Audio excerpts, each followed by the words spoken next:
이에 예수의 이름이 드러난지라. 헤롯 왕이 듣고 이르되 이는 세례 요한이 죽은 자 가운데서 살아났도다.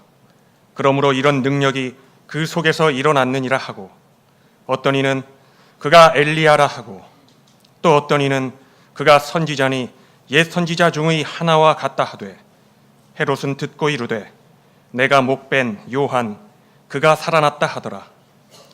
전에 헤롯이 자기가 동생 빌립의 아내 헤로디아에게 장가든 고로 이 여자를 위하여 사람을 보내어 요한을 잡아 옥에 가두었으니, 이는 요한이 헤롯에게 말하되 동생의 아내를 취한 것이 옳지 않다 하였습니다. 헤로디아가 요한을 원수로 여겨 죽이고자 하였으되 하지 못한 것은 헤롯이 요한을 의롭고 거룩한 사람으로 알고 두려워하여 보호하며 또 그의 말을 들을 때에 크게 번민을 하면서도 달갑게 들음이러라. 마침 기회가 좋은 날이 왔으니 곧 헤롯이 자기 생일에 대신들과 천부장들과 갈릴리의 귀인들로 더불어 잔치할세, 헤로디아의 딸이 친히 들어와 춤을 추어 헤롯과 그와 함께 앉은 자들을 기쁘게 한지라. 왕이 그 소녀에게 이르되 무엇이든지 내가 원하는 것을 내게 구하라, 내가 주리라 하고, 또 맹세하기를 무엇이든지 내가 내게 구하면 내 나라의 절반까지라도 주리라 하거늘, 그가 나가서 그 어머니에게 말하되 내가 무엇을 구하리이까?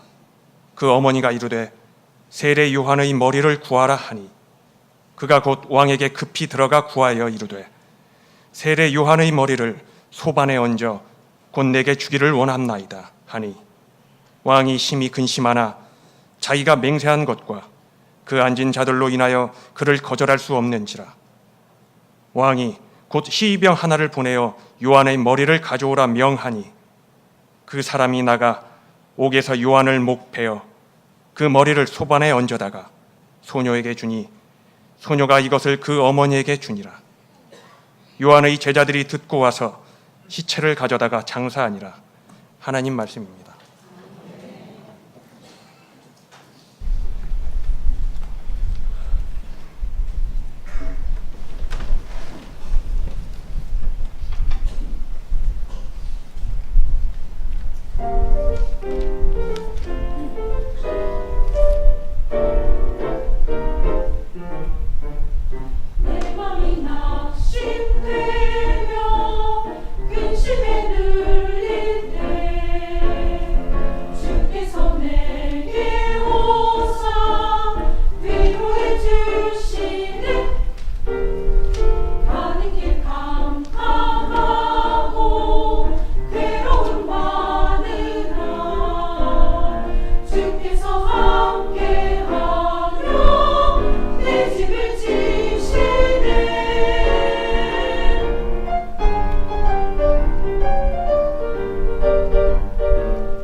아멘. 삼국 유사에 나오는 기록입니다. 신라의 눌지왕에게는 근심이 있었습니다. 국력이 약해서 삼형제 중 아래 두 동생들을 하나는 고구려로 그리고 하나는 외로 볼모로 보냈기 때문입니다. 그래서 늘 왕인 자신의 힘없음을 탄식하면서 동생들이 그리워 눈물을 짓곤 했어요. 그래서 이제 신하들의 추천을 받아가지고 재상이라는 이름, 김재상, 삼국유사에는 김재상이고 삼국사기에는 박재상인 이름이 재상이죠. 그 직위가 재상이 아니라 이 신하를 보냈습니다. 그래서 이 김재상이 고구려에서 왕의 동생을 탈출시키고 또 외로 가서 또 왕의 동생을 탈출시켜서 다 고국으로 돌아가게 하였습니다. 눌지왕은 동생들을 이제 한 자리에 모으고 잔치를 베풀죠. 근심이 사라졌어요. 그러나 그 김재상의 아내는 돌아오지 않는 남편을 바다 건너 남편을 그리다가 통곡하고 죽었다 합니다. 성경에도 근심하는 왕이 있습니다. 오늘 본문에 나오는 헤롯이라는 왕입니다. 왕인데 근심할까요? 왕도 근심할까요? 왕에게도 근심이 있습니다. 이런 역설이, 이런 모순이 어디 있겠어요? 왕이면 모든 것을 다 가진 사람입니다. 만 백성의 제일 어른입니다. 자기 위에는 아무도 없는 모든 백성을 자기가 다스리는 최고 지위의 사람입니다. 물론 오늘 본문에 나오는 헤롯은 분봉왕이라고 하지요. 당시에 진짜 왕은 로마 황제고, 황제가 식민 통치하는 이 나라에 땅을 갈라서 갈릴리 지역은 헤롯 안티파스 네가 다스려라 하고 맡겨준, 그래서 분봉왕이라고 하는데요. 어쨌든 그럼에도 자기가 다스리는 지역에서는 자기가 제1인자입니다. 그리고 절대 권력을 가지고 백성을 다스릴 수 있는 힘이 있습니다. 부와 귀가 그의 것입니다. 하고 싶은 것을 다 하고 먹고 싶은 것 다 먹고 놀고 싶을 때 마음대로 놀고, 참 이런 일이 어디 있습니까? 그렇게 살 수 있는데, 살고 있는데 그런 그에게 근심이 있습니다. 참 인생사 묘합니다. 그게 우리들의 인생이잖아요. 다 가졌는데도 불행하신 분이 있고, 정말 불행할 사람인데 행복하신 분이 있고, 이게 왜일까요? 인생이. 오늘 이 헤롯 왕 20절에 보면은 크게 번민하고 있습니다. 괴롭습니다, 마음이. 그리고 26절에 보면 잠깐이기는 했지만 심히 근심하였습니다.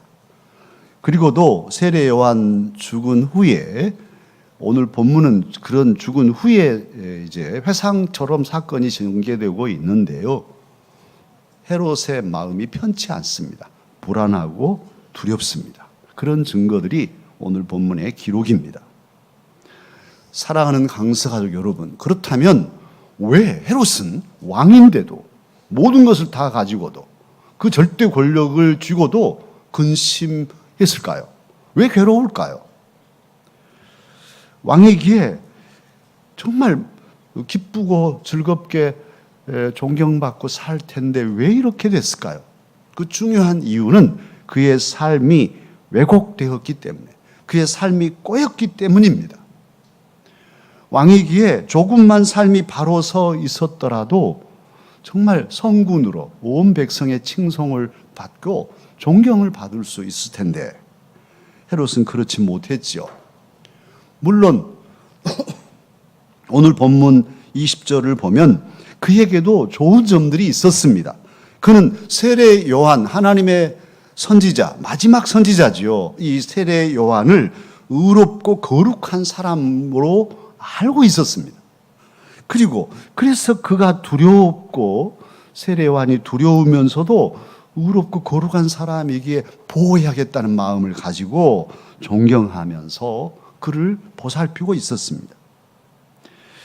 또 세례 요한이 말을 하면 하나님께서 세례 요한을 통해 하시는 말씀을 이 헤롯 왕은 달갑게 들었습니다. 달갑게 들었다는 원어적인 의미는 기쁘게 그리고 기꺼이 들었다는 거예요. 안 들으려고 한 게 아니라 참 그거 정말 맞는 말이야 하고 기꺼이 들었어요. 그리고 세례 요한의 말을 들을 때 마음에 찔리면 괴로워서 번민하는. 그러니까 헤롯에게는 일말의 양심이 살아 있었던 것이죠.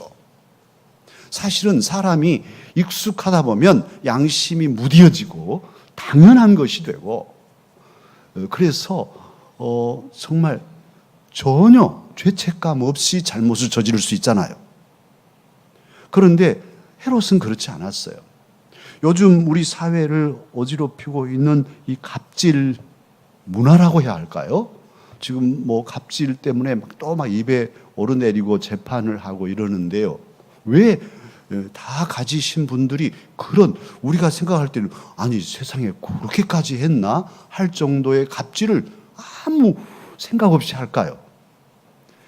그것은 그렇게 자기가 기준되니까요. 모든 법이 자기가 법이에요. 우리 회사의 법은 나야.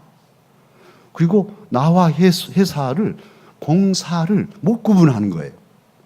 내가 회사고 회사가 나고, 그러니 회사에 있는 모든 사람도 내 사람, 내 마음대로 해도 괜찮아.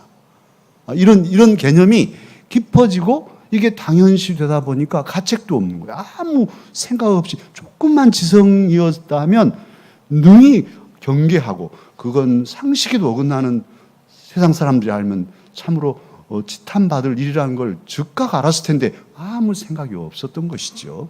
짐이 곧 국가라는 식으로 말이죠. 그냥 한 거예요. 어려울 때부터 내 살림 다 집어넣어서 회사를 살렸으니까 내 돈이 회사 어려울 때는 더 많이 들어갔는데 이제 회사가 커졌어요. 뭐 수백억 이익을 얻어요. 그래도 내가 회사고 회사 돈이 내 것이고 뭐 이렇게 돼버리는 경우가 없지 않죠. 뭐 교회도 마찬가지고요.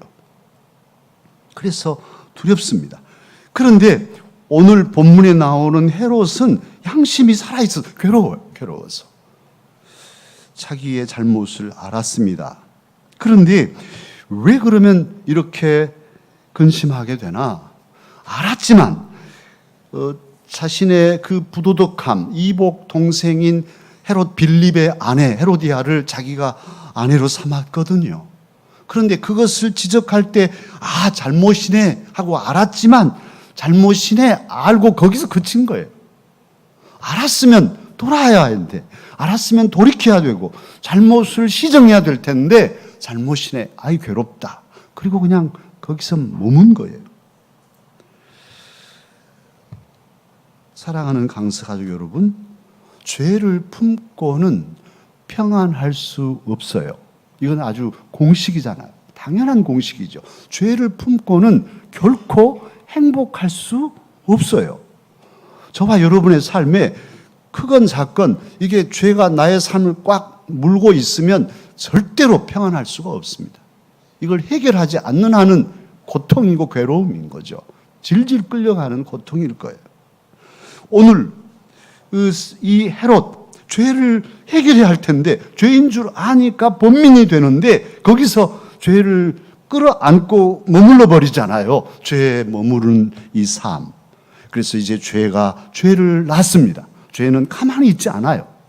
더 깊은 죄를 짓게 만들었는데 의도치 않게 하나님의 사람, 마지막 선지자, 그 거룩하고 의로운 세례 요한을 죽이는 이런 결말이 빚어졌습니다. 어쩔 수 없이 죽였지만 자기 모순에 더 깊이 빠져들었죠. 번민은 더 깊어지고 불안은 더 깊어지고 괴로움은 더 깊어지고 근심은 더 커졌습니다. 그리고 역사가 요세푸스에 의하면 이 헤롯은 헤로디아의 이 일 때문에 본처를 버리고 헤로디아를 아내로 얻었기 때문에 이 본처의 아버지가 그 당시 이 주변의 왕이었는데 이 딸 때문에 전쟁을 일으키고 이 전쟁에 패배합니다. 헤롯이. 그리고 헤롯의 파멸에 빌미가 이 일이 되었습니다. 사랑하는 강석가족 여러분, 저와 여러분의 삶에도 죄가 우리의 삶을 왜곡시키지 않도록 주의해야 하겠습니다. 죄가 깨달아진다면, 말씀을 통해서 우리의 모습이 성찰된다면 즉각 돌아오고 회개하는 이런 결단이 있어야 할 것입니다.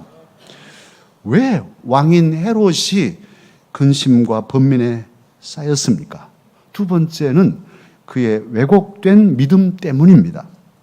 그는 왕이라는 절대 권력으로 세례 요한을 살해하였습니다. 그래서 자신의 부도덕함과 그 불륜을 말 못하게 입을 틀어 막았지요. 독재정권 시절에 그래서 이 본문은 많이 목사님들이 본문으로 삼고 이 본문을 통해서 그 어두운 시대에 애언적인 설교들을 많이 했었죠. 오늘 헤롯 본심으로 세례 요한을 죽이려고는 하지 않았습니다. 오늘 그런데 의도치 않게 세례 요한을 죽이게 됐는데요. 21절에 보면 자기 생일에 대신들을 초대하고 군부 실세 천부장들을 초대했습니다. 갈릴리의 귀인들, 말하자면 유지들을 초대했습니다. 그리고는 참 파티를 거나하게 벌렸습니다. 한 잔씩 술이 돌아가고 얼굴이 벌개지고 기분이 최고로 올랐습니다. 이때 헤로디아의 딸 살로메 와서 아가씨가 춤을 추지요. 멋진 춤을 추니까 아주 그냥 흥겨워졌습니다. 그 춤에 이 헤롯 허세를 부립니다. 오늘 22절과 23절에 두 번에 걸쳐서 그 짧은 본문에서 두 번에 걸쳐서 말하잖아요. 네 소원이 무엇이냐? 무엇인지 들어주마. 나라의 절반까지라도 주겠다. 이렇게 허세를 부리죠. 사실 이 나라는 가이사의 나라지 자기 나라가 아니거든요. 그러나 이렇게 허세 부리죠. 헤롯이 지금 이렇게 말하는 그 마음속 깊이에는 모든 것이 내 것이라는 의식이 꽉 차 있습니다. 그리고 나는 무엇이든지 할 수 있는 왕이다 하는 그런 의식이 가득 차 있습니다. 잘못된 신념, 모든 것이 내 것입니까? 모든 것이 내 것이라는 이 신념이 그 마음의 자리에 있었고 잘못된 가치관이 꽉 차 있어요. 그래서 자기는 왕이니 뭐든지 할 수 있어서 소원을 말해라. 다 들어주마 하는 것이고 이 착각, 이 잘못된 왜곡된 믿음이 더 나아가서는 나는 절대적인 사람이다. 모든 것을 할 수 있는 사실은 하나님 같은 존재라. 나 외에 누가 있어? 하는 이런 오만함, 이런 방자함이 오늘 헤롯의 술 취한 모습입니다. 사랑하는 강서 가족 여러분, 헤롯만의 이야기가 아니에요. 내 것이 어디 있습니까? 내 집 이름이 등기가 내 이름으로 돼 있으니 내 것입니까? 자녀들 내 이름 밑에 다 호적에 올라 있으니 내 자식들이니 내 것입니까? 세상에 내 것이 어디 있습니까? 사랑하는 강서 가족 여러분, 모든 것은 내 것이 아니라 다 창조주 여호와 하나님의 것입니다. 나의 생명까지도 하나님 것입니다. 이것은 신앙인들인 저와 여러분이 고백하는 고백이죠. 헤롯은 그런 신앙이 없기 때문에 다 내 것으로 알았어요. 그리고 마음대로 주겠다고 선포하고 있는 것이죠. 어제 영유아부, 저는 매년 여름 수련 성경학교 때 우리 영유아부 한 아기씩 이렇게 안고 축복해 줍니다. 그런데 어제는 또 유치부도 부탁해서 우리 유치부 애들도 또 한 명씩 다 축복해 줬어요. 이름은 잊었습니다만 어느 여자아이인데 이렇게 안수 딱 하는 순간 막 울음이 터져 나와서 혼났어요. 슬픔이 아닌데 그 녀석 이름을 제가 모르겠습니다만 특별한 기도를 드렸고요. 영유아부는 미리 기도 제목을 다 줍니다. 그래서 그 제목을 가지고 제 방에서 다 미리 기도하고 이제 하나씩 안으면서 주님이 주신 감동대로 축복하는데요. 그 기도 제목에 어떤 어머니, 이름은 말하지 않겠습니다. 그 어머니는 뭐라고 거기 밑에다 어머니 기도로 따로 제목을 주었는데요. 그 제목 가운데 하나가 청지기의 사명을 잘 감당하는 어머니가 되게 기도해 주세요. 그런 내용으로 썼어요. 그러니까 자식이지만 눈에 넣어도 아프지 않을 너무너무 귀한 사랑스러운 자녀이지만 내 자식이 아니고 하나님께서 내게 맡겨주셨으니 나는 맡은 자로서, 청지기로서 자녀들을 잘 바르게 기를 수 있도록 하나님 은혜 주세요. 이렇게 써 있었어요. 사랑하는 강사 여러분, 자녀마저도 하나님께서 주신 선물입니다. 내 것이 아닙니다. 그런데 오늘 헤롯은 왜곡된 모든 것이 내 것, 나는 왕이야, 모든 것을 할 수 있어, 이런 왜곡된 신념이 신앙이 되고, 그래서 한 잔 들어가니까 허세를 부리다가 실수한 것이죠. 자기 말에 자기가 얽매이는 자승자박에 빠져서 결국 하나님의 마지막 선지자인 하나님의 거룩한 종을 죽이는, 일반 일개 범인을 죽여서도 안 되겠지만 하나님과 맞서는 이런 엄청난 잘못에 빠져들었습니다. 오늘 14절 보면요, 14절 첫들머리의 글이 뭐냐 하면 이에 예수님의 이름이 드러났다, 그렇게 시작합니다. 이 구절은 지난주 본문과 연결되어 있죠. 지난주 마가복음 6장 7절로 13절에서 예수님께서 제자들을 둘씩 보내셔서 예수님을 전도하게 했습니다. 하나님 나라를 전파하며 예수님을 전파하게 했더니 예수님의 이름이 이제 막 퍼진 거예요. 갈릴리 지역에 다 퍼져서 예수라는 분이 오셨어, 막 드러났어요. 이게 헤롯에게 들린 겁니다. 그런데 우리가 알지만 예수라는 이름의 의미는 여호와는 구원이시다, 여호와는 구원이시다. 예수 하면 그냥 바로 들어오는 게 여호와는 구원자가 오셨단 말이야. 지금 이것이잖아요. 그런데 이 헤롯, 그 예수님의 이름을 들었다면 어디 구원자 있으신가? 내가 세례 요한을 죽이고 지금 내 마음이 영 불안하고 두려운데 그분에게 나의 마음을 토로하고 용서를 비례하겠다, 뭐 이렇게 하면 되련만. 그래서 예수님을, 여호와는 구원이시라는 구원자이신 예수님을 믿고 그 앞에 자신의 허물을 고백하고 예수님을 영접했다면 그는 구원을 받았을 것인데요. 오늘 헤롯은 뭐라고 합니까? 16절, 예수님의 이름이 드러나니까 그는 뭐라 하냐 하면 내가 목벤 요한, 세례 요한, 그가 살아났다, 이렇게 생각한 거예요. 잘못 믿은 것이죠. 헤롯은 예수님 앞에 허물을 고백하는 것이 아니라 예수님을 부활하신 그 세례 요한으로, 자기가 죽였는데 그 세례 요한이 예수님으로 부활했다고 생각하고 그렇게 자기의 죄책감을 회개하지 않고 죄책감이 두려움으로 굳어져 버린 거예요. 세례 요한을 예수님을